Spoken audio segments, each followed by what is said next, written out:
दोस्तों, मैंने अपने एक वीडियो में आपको सारी बातें डिटेल में बताई थी कि यूपीआई ट्रांजैक्शन कब फ्री रहेगा और कब उसमें चार्ज लगेगा। लेकिन इसके बावजूद कई लोगों का कहना था कि उनका पैसा बेवजह कट गया है। कुछ लोगों के खाते से तो एक ट्रांजैक्शन के 17 रुपये 70 पैसे कट गए। अब इतना ज़्यादा पैसा कटेगा तो इंसान टेंशन में तो आएगा ही।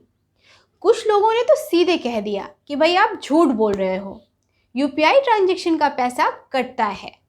तो दोस्तों, आज मैं आपको पैसे कटने की 5 वजह बताऊंगी जिनकी वजह से आपको लगता है कि यूपीआई फंड ट्रांसफ़र का चार्ज लग रहा है। तो ये तो सही है कि फ़िलहाल कोई ऐसा बैंक या यूपीआई ऐप नहीं है जो यूपीआई ट्रांजैक्शन पर चार्ज लगाता हो। मैंने इस पर रिसर्च किया है, तमाम बैंकों की वेबसाइट पर भी गई हूँ, लेकिन किसी ने नहीं कहा कि वो यूपीआई ट्रांजैक्शन पर चार्ज लगाते हैं। एसबीआई समेत 2-3 बैंकों का इस्तेमाल तो मैं खुद भी करती हूँ और किसी ने आज तक यूपीआई ट्रांजैक्शन के लिए पैसे नहीं काटे हैं। लेकिन फिर भी आपका पैसा कटा है।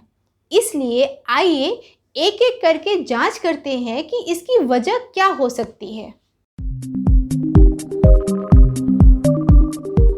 सबसे पहली वजह तो ये है कि करीब करीब सभी प्राइवेट बैंकों ने फ्री यूपीआई ट्रांजैक्शन की एक मंथली लिमिट फिक्स कर दी है।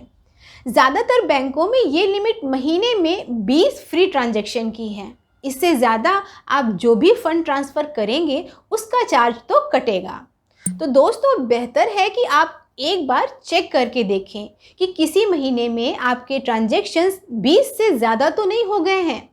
वैसे इसमें भी राहत की बात यह है कि अगर आप किसी मर्चेंट या दुकानदार को पैसे ट्रांसफ़र कर रहे हैं तो उसके लिए कोई लिमिट नहीं है, मतलब उसके लिए कभी भी चार्ज नहीं देना होगा। अगर आपने किसी महीने में 20 से कम ट्रांजैक्शन किए हैं फिर भी पैसे कट गए हैं तो आप अपना बैंक स्टेटमेंट चेक कीजिए। हो सकता है ये चार्ज किसी और बात के लिए कटे हों। इसलिए आप देखिए कि स्टेटमेंट में क्या लिखा है, क्या उसमें यूपीआई चार्ज या यूपीआई फीस लिखा हुआ है। पैसे कटने का जो डिस्क्रिप्शन है उसे समझने की कोशिश कीजिए और अगर फिर भी समझ में नहीं आ रहा है तो कस्टमर केयर को कॉल करके पूछ सकते हैं। कुछ लोगों ने लिमिट में ट्रांजैक्शन किया फिर भी उनके खाते से पैसे कट गए। यहाँ तक कि स्टेटमेंट में भी लिखा है कि यूपीआई कैश चार्ज। तो क्या यूपीआई ट्रांजैक्शन चार्ज काटा गया है? जी नहीं, ऐसा नहीं है। ये चार्ज यूपीआई फंड ट्रांसफ़र के लिए नहीं होगा, बल्कि हो सकता है कि ये चार्ज पैसे निकालने के लिए हो। दरअसल आपको यूपीआई के जरिए पैसा निकालने की सुविधा दी जाती है। इसके तहत आप कुछ दुकानों में जाकर 2000 रुपये तक निकाल सकते हैं। इस तरह से पैसा विड्रॉ करने पर आपसे फीस ली जाती है। दुकानदारों को भी इस फीस का कुछ हिस्सा मिलता है।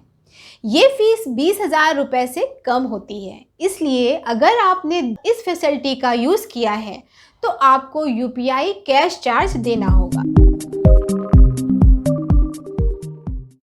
लेकिन अगर आपने इस तरह से पैसे नहीं निकाला है और फिर भी ये चार्ज कटा है तो संभव है कि किसी दुकानदार ने आपसे धोखाधड़ी की है। हो सकता है उसने डायरेक्ट फंड ट्रांसफ़र के बजाय आपसे कैश विड्रॉ के जरिए पेमेंट लिया हो। इससे उसे कमीशन भी मिल जाएगा और उसका पेमेंट भी हो जाएगा। इसे चेक करने के लिए आप अपने यूपीआई ऐप में जाकर ट्रांजैक्शन देख लें। वहाँ पर साफ साफ लिखा होगा कि आपने कैश विड्रॉ किया है या फिर मर्चेंट को पेमेंट किया है। लेकिन कुछ लोग ऐसे भी हैं दोस्तों जिनको यूपीआई से फंड ट्रांसफ़र का भारी चार्ज देना पड़ा है, जबकि उनका फंड ट्रांसफ़र लिमिट में है और ना ही उन्होंने कैश विड्रॉ किया है। ऐसे लोगों के खाते से यूपीआई पेमेंट करने पर 17 रुपये 70 पैसे कट गए। ये मामला थोड़ा पेचीदा है और अक्सर लोग इसकी वजह सोच भी नहीं पाते हैं।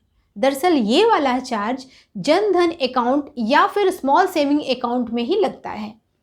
इन अकाउंट में सिर्फ महीने में 4 बार फ्री में पैसे निकालने की परमिशन होती है और इसमें यूपीआई फंड ट्रांसफ़र भी शामिल होता है। यानी अगर किसी भी तरीके का इस्तेमाल करके आपके खाते से पैसे 4 बार से ज़्यादा निकले हैं तो फिर आपको इसका चार्ज देना होगा और ये चार्ज 15 रुपये है।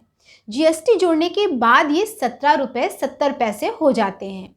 तो दोस्तों, हमने ऐसी 5 कारण बताए हैं जिनकी वजह से आपका पैसा कट जाता है और आपको लगता है कि यूपीआई ट्रांजैक्शन चार्ज लग रहा है। अगर आपको मेरी ये जानकारी अच्छी लगी हो तो इस वीडियो को लाइक करें और अपने दोस्तों के साथ शेयर करें और आगे ऐसे ही उपयोगी वीडियोस देखने के लिए इस चैनल को ज़रूर सब्सक्राइब करें और बेल आइकन को टैप करना ना भूलें।